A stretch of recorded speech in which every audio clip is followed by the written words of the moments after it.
तो hello guys, welcome back to another video. ये YouTube का इंट्रोडक्शन हो गया है, ये तो ऑफिशियल फॉर्मल इंट्रोडक्शन। फॉर्मल नहीं, नॉर्मल रखते हैं। तो स्टार्ट करने जा रहा हूँ मैं अपना यूट्यूब चैनल। समझ नहीं आ रहा कि क्या ही बोलूँ मैं। हाँ, तो मैं एक स्टोरी सुनाता हूँ, मेरी खुद की स्टोरी है। जब ये बात है करीब आज से 7 साल पहले की, 2018 की, जब मैं और मेरा दोस्त, हमारे पास एक जियो का मोबाइल था। उसमें हम जियो मोबाइल में अकाउंट बना रहे थे, गूगल अकाउंट, जिससे यूट्यूब पर वीडियोस को लाइक किया जा सके और चैनल को सब्सक्राइब वगैरह किया जा सके। बिना अकाउंट के लाइक नहीं होती थी वीडियो और सब्सक्राइब नहीं होती थी। तो ऐसे ही गूगल का अकाउंट बनाया हमने और चैनल बना लिया। फिर उस पर थोड़ी बहुत 1-2 वीडियोस डाली बना के। एक वेबसाइट थी गूगल पे ही शायद, उस वेबसाइट से फ़ोटो वगैरह एडिट किए, नॉर्मली फ़ोटो। 2018 की बात है, जब मैं 8th में था। और जब सर्च करते उस पर, ऐसे मतलब यूट्यूब पे जाके सर्च करते कि how to create a YouTube channel, तो उसके नीचे आता था how to earn money by YouTube. मेरे को भाई पता नहीं था एग्जैक्टली कि यूट्यूब से पैसे आते हैं। अगर उस टाइम ये पता होता कि भाई हाँ, यूट्यूब करने से पैसे आते हैं, या फर्स्ट स्टेप ले लेता मैं कि हाँ यूट्यूब करना ही है मेरे को, तो आज क्या होता। मैं मतलब स्टेप्स ले ले उस टाइम स्टेप ले लिया होता तो आज और कुछ होता,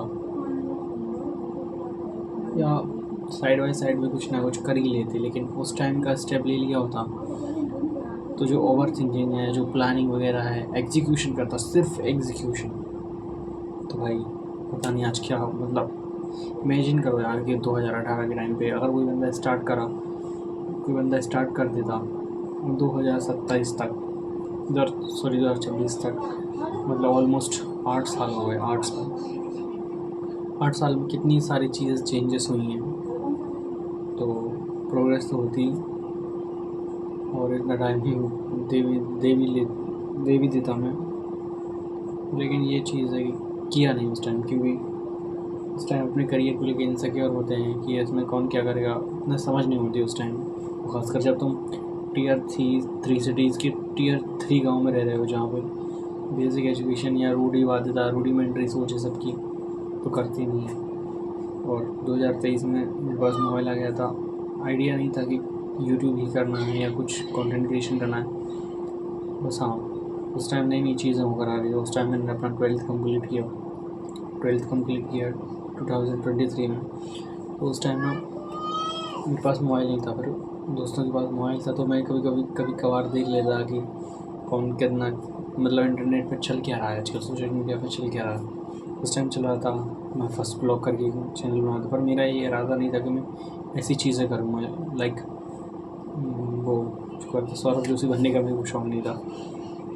मैं उस टाइम, सच बताऊँ तो उस टाइम मैं सिर्फ ढूंढ रहा था कि हाँ मेरे को ये चीज़ करनी है, कि मेरे को ये चीज़, उस टाइम आइडिया नहीं था कि हाँ किस टॉपिक पे, किस नीश में मेरे को वीडियोस बनानी है।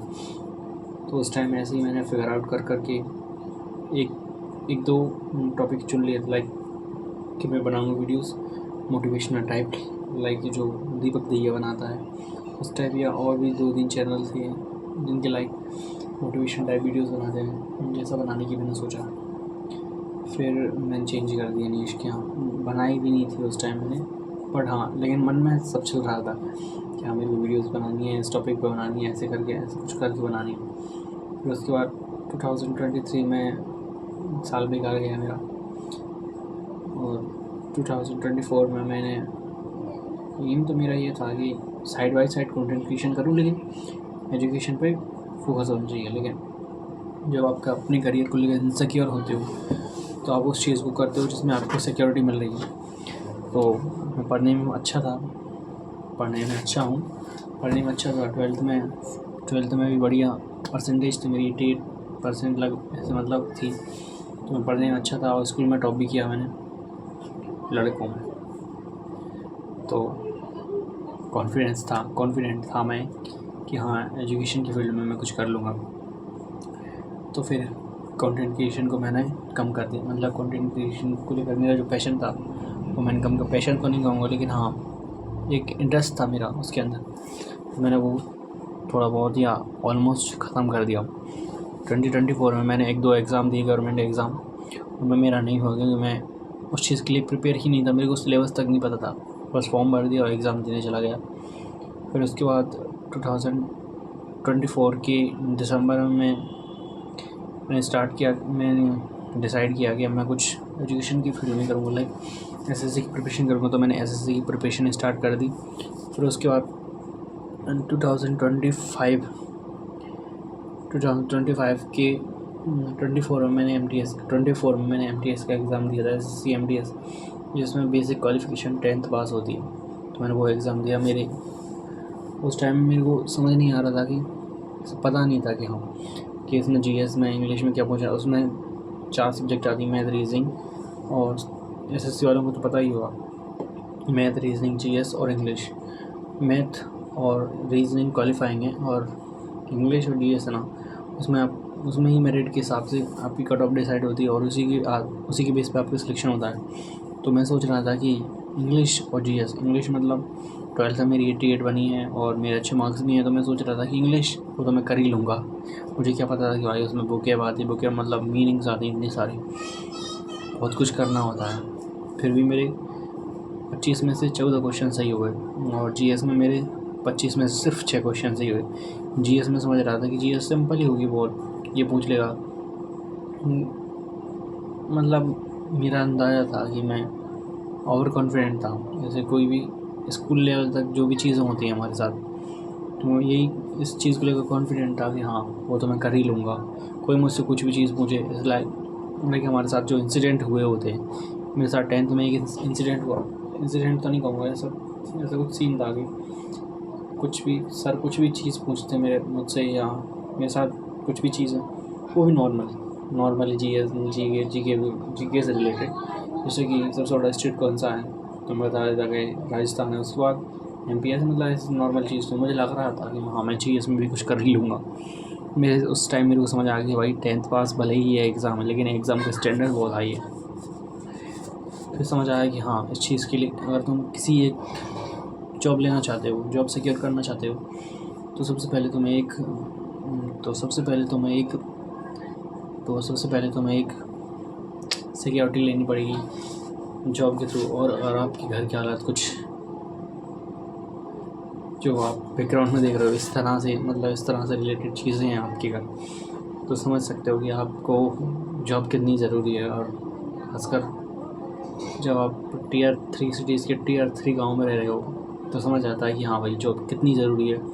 या आप जब ऑफिशियल से रिलेटेड काम करते हो, या जो हॉस्पिटल वगैरह ऐसी जगह पे जब तुम जाते हो, फिर अपने आप को बेबस देखते हो, तो लगता है यार कि हाँ हमें भी कुछ करना चाहिए अपनी लाइफ में, हमें भी वो पावर, वो अथॉरिटी चाहिए। तो वही चीज़ है। फिर 2025 में मैंने प्रिपरेशन स्टार्ट करी सीरियस वाली। जनवरी में मैं भी इतना 2025 की जनवरी में भी मैं इतना सीरियस नहीं था, बस ऐसे ही दिन कट रहे थे। लाइक कभी मैच खेलने चला गया, कभी किसी टूर्नामेंट में पार्ट कर लिया, कभी किसी टूर्नामेंट में, बस ऐसी लाइफ कट रही थी मतलब। फिर मार्च में मैं बिल्कुल सीरियस हो गया भाई, इस बार सच में सीरियस। 2025 के मार्च में बिल्कुल सीरियस होगा। मेरे पास उस टाइम 2023 में मेरे पास बुक्स वगैरह भी नहीं थी कि हाँ इन बुक्स को लेकर इन बुक्स को पढ़ना चाहिए, या मेरे को सिलेबस तक नहीं पता था। मैं सोच रहा था बस मोबाइल से कर लूँगा। खासकर जब आप मोबाइल से स्टडी करते हो समझ सकते हो कितना डेविएशन होता है, कितना डिस्ट्रैक्शन होता है। तो बस मैंने बुक्स वगैरह मंगाई, फिर उनको लेकर थोड़ा जब नई चीज़ों से स्टडी करते हो तो थोड़ा उनको भी अच्छा लगता है और पढ़ने में मज़ा भी आता है। तो फिर मैंने ब्लैक बुक मंगाई। फिर उसके बाद 1-2 बुक और मंगाई, जैसे रानी इंग्लिश के लिए नीतू मैम की वॉल्यूम 1 बुक मंगाई, और बुकेब के लिए यही हो गई ब्लैक बुक। और जी इसके लिए मैंने जो नवीन शर्मा सर का जो बैच है ना, नायक बैच, उससे मैंने हिस्ट्री, पॉलिटी और जियोग्राफी उसी से करी, उसी बैच से। मतलब जीएस का पूरी एंटायर जीएस उसी चीज़ से करी मैंने। करंट अफेयर तो लास्ट में पढ़ना होता है। तो ऐसे मेरे दोनों सब्जेक्ट कंप्लीट हो गए और मॉक्स वगैरह लगाए मैंने। फिर ऑलमोस्ट स्टडी कंप्लीट हो गई मेरी। फिर उसके बाद मार्च से मतलब मैंने स्टार्ट कर दी थी अपनी पढ़ाई। फिर जून जुलाई अगस्त सितंबर, जून में मतलब उसको फॉर्म आया MTS का। उसके बाद जो सितंबर था, सितंबर 20 से एग्ज़ाम स्टार्ट होने थे। लेकिन जो SSC में हल्ला हुआ, जो जुलाई में हुआ था, शायद जुलाई में ही हुआ था, हाँ 31 जुलाई को हुआ था। तो उसके बाद एग्ज़ाम पोस्टपोन हुए। सबसे पहले CGL पोस्टपोन हुआ, फिर उसके बाद जो भी शेड्यूल एग्ज़ाम थे वो भी सारे पोस्टपोन होते चले गए धीरे धीरे। फिर उसके बाद 20 सितंबर से जो शेड्यूल एग्ज़ाम था SSC MTS का वो भी पोस्टपोन हो गया। फिर उसके बाद दिल्ली पुलिस का भी शायद, हाँ दिल्ली पुलिस का जो लास्ट में होना था वो पहले हो गया, फिर MTS का लास्ट में कर दिया। मेरे लिए, मुझे शुरुआत में लग रहा था कि हाँ भाई नहीं होना चाहिए था पोस्टपोन, क्योंकि मैं उस चीज़ के लिए प्रिपरेशन कर रहा हूँ। मेरी प्रिपरेशन अच्छी, मतलब ज़्यादा अच्छी तो नहीं थी, लेकिन अच्छी थी कि हाँ मेरे को एग्ज़ाम में भी देना है। अगर बाद में लेट हुआ तो शायद लैक ऑफ रिवीजन की वजह से अच्छे मार्क्स ना आए या कुछ नेगेटिव इम्पैक्ट पड़ जाए इस चीज़ का, तो लगा मेरे को। लेकिन उसका एक फ़ायदा ये हुआ कि उस टाइम जब 20 सितंबर को एग्ज़ाम होना था तो मैंने सिलेबस DS का सिलेबस कंप्लीट ही किया था। फिर उसके बाद मेरे मॉक्स में मार्क्स आते थे 90 to 100, बस 90 to 100 से ऊपर तो बाई चांस ही जाते थे टेस्ट बुक वगैरह के या PYQs वगैरह में। फिर उसके बाद जो सितंबर के बाद अक्टूबर,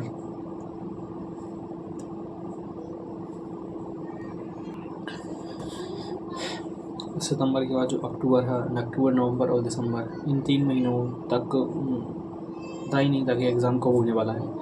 फिर 3 महीनों में और अच्छी प्रिपरेशन होगी मेरी।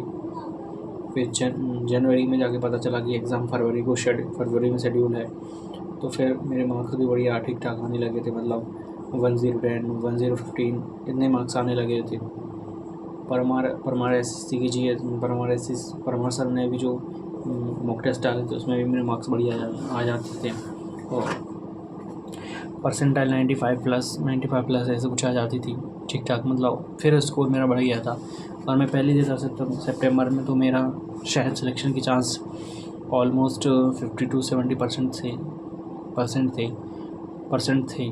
और अभी भी रिज़ल्ट आया नहीं है, लेकिन मैं श्योर तो नहीं हूँ, लेकिन चांसेस हैं कि इस बार सिलेक्शन हो जाए। और हाँ, फिर उसके बाद जनवरी में पता चल गया कि एग्ज़ाम फरवरी में शेड्यूल है। तो मेरा एग्ज़ाम था 12 फरवरी को सेकेंड शिफ्ट में। 12 फरवरी को सेकेंड शिफ्ट में मैं एग्ज़ाम देने गया। उससे जस्ट एक दिन पहले मैं, पता ही कहाँ था, मैं उससे एक दिन पहले मैच खेल रहा था। मैंने वो रिव्यूज़ वाली वीडियोज़ देखी कि हाँ भाई, कि सिलेबस में या जो भी चीज़ें चल रही हैं, मतलब जो पता ही नहीं है, सिलेबस में ही नहीं है, पता नहीं कहाँ से क्वेश्चन पूछ रहे हैं। कि इस चीज़ का वो सिक्के के बारे में पूछा था, 20 रुपये का सिक्का, उसकी घुमाएँ कितनी है, ऐसा कुछ क्वेश्चन पूछे थे उसमें। फिर उसके बाद मैंने पढ़ना ही छोड़ दिया 1-2 दिन पहले, या उससे एक दिन पहले तो मैंने छोड़ दिया। मैंने अब जो होगा देखा जाएगा, जितना पढ़ा है उसको ही, आ गया तो ठीक है, नहीं आया तो भी ठीक है। फिर उसके बाद 12 फरवरी को मेरा सेकंड शिफ्ट में एग्ज़ाम था। एग्ज़ाम दे के आया, श्योर नहीं था कि इतने मार्क्स आएंगे मेरे, लेकिन 12 फरवरी को मेरा एग्ज़ाम ख़त्म हुआ। शायद 19 या 20 फरवरी को पूरा एग्ज़ाम ख़त्म हो गया। फिर उसके बाद आंसर की आई 3 मार्च को, करीब 12-13 दिन बाद।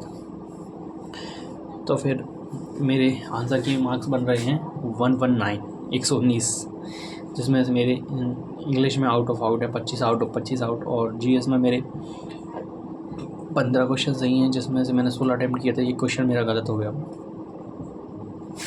मेरे 44 बन रहे हैं उसमें, जिसमें 75 आउट ऑफ 75। तो मेरे ऐसे कुल मिलाकर मार्क्स बन रहे हैं 119। तो सिलेक्शन की चांस है। आज मैं वीडियो बना रहा हूँ 11 मई को, और रिज़ल्ट आने में पता नहीं कब आएगा। और मैं अभी अनसर्टेनिटी की स्थिति में फंस चुका हूँ। दुविधा है, पढ़ाई में मन नहीं लग रहा, और सिलेक्शन का अभी शायद पता नहीं है। अभी मेरा 20 मई को एग्ज़ाम SSC GD का शेड्यूल्ड है, और पता नहीं क्या क्या करूं, समझ नहीं आया। मतलब जब आप एक चीज़ को लेकर उस चीज़ के लिए प्रिपरेशन करी, उस चीज़ में आप थोड़ा बहुत अच्छे मार्क्स आ जाएँ या थोड़े बहुत चांसेस हों, तो शायद फिर आप कॉम्प्लेसेंट हो जाते। मेरे साथ भी ऐसा कुछ सीन हो रहा है। जीडी में मैंने मैथ पढ़ी नहीं थी, अगर मैंने मैथ पढ़ी होती तो शायद मैं उसके लिए प्रिपरेशन और अच्छे से बेहतर कर सकता। लेकिन मैं CGL के लिए मैथ पढ़ूँगा, तो CGL के लिए मैथ मैंने स्टार्ट किया गगन सर से। उसमें मैंने मतलब 40% सिलेबस मेरा कंप्लीट हो गया। मैंने कंप्लीट नहीं किया, मेरी आंखों ने कंप्लीट किया है, दिमाग ने नहीं कंप्लीट किया अभी। दिमाग ने अभी तो 20 to 30% कंप्लीट किया है। अब देखते हैं क्या होता है। अब रिज़ल्ट आया जल्दी से। और हाँ, जिस चीज़ को लेकर मैंने मेन बार टॉपिक स्टार्ट किया था कि हाँ, जब मैं कंटेंट क्रिएशन स्टार्ट करना था तब नहीं किया, और अभी कंटेंट क्रिएशन स्टार्ट कर रहा हूँ, शायद हो जाना चाहिए मेरा सिलेक्शन। फिर उसके बाद फुल टाइम कंटेंट क्रिएशन भी देंगे, शायद फुल टाइम तो नहीं, फिर देखते हैं कि क्या होता है। अभी तो यही प्लान है कि हाँ, फुल टाइम दूँ या ना दूँ। बट जो भी इस वीडियो को देख रहा है भाई, प्लीज़ थोड़ा बहुत सपोर्ट तो दिखाई नहीं यार, मेरे दांत के लिए दिखा देना, थोड़ी सिंपैथी इस दांत के लिए भी।